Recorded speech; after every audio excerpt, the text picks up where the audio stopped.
जरा कुछ कदम पीछे जाकर के देखते हैं। 2017 में इलेक्शन कमीशन ऑफ इंडिया ने देश की सभी बड़ी पार्टियों को ये खुलकर चैलेंज दिया था कि अगर आपको लगता है कि ईवीएम को हैक किया जा सकता है तो आइए हमसे ईवीएम मशीन लेकर के चले जाइए और इसे हैक करके दिखाइए। जानते हैं उसमें किन पार्टियों ने भाग लिया था? आपको जानकर के हैरानी होगी।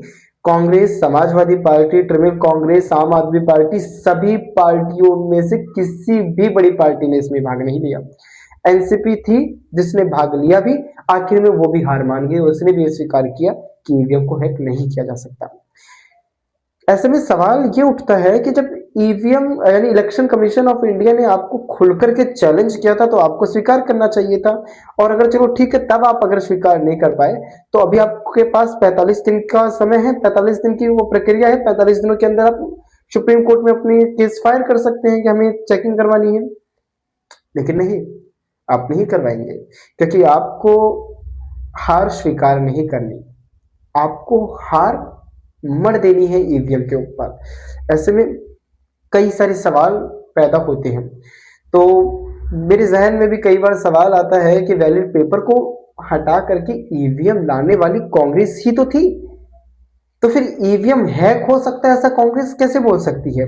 यानी इतने सालों तक अगर कांग्रेस जीतती रही है तो क्या ईवीएम हैक करके जीती है? ऐसा मैंने इसलिए कहा क्योंकि कहीं ना कहीं कांग्रेस यही तो कहना चाहती है कि ईवीएम भाई हैक हो सकती है।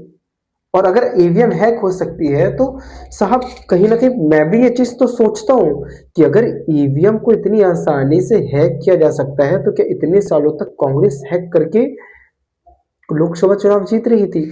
और फिर सवाल ऐसे में भी आता है, ऐसे ये भी उठता है कि क्या 2014 में कांग्रेस ईवीएम को हैक करना भूल गई थी, जिसका फायदा बीजेपी ने उठा लिया और तब से बीजेपी सत्ता से नहीं उठ रही, सत्ता को पकड़ कर बैठी हुई है। क्योंकि अगर ईवीएम हैक हो सकता है तो सवाल तो कांग्रेस से भी उठता है, राहुल गांधी जी के ऊपर भी उठता है कि फिर देश की जनता के साथ ऐसा मजाक क्यों?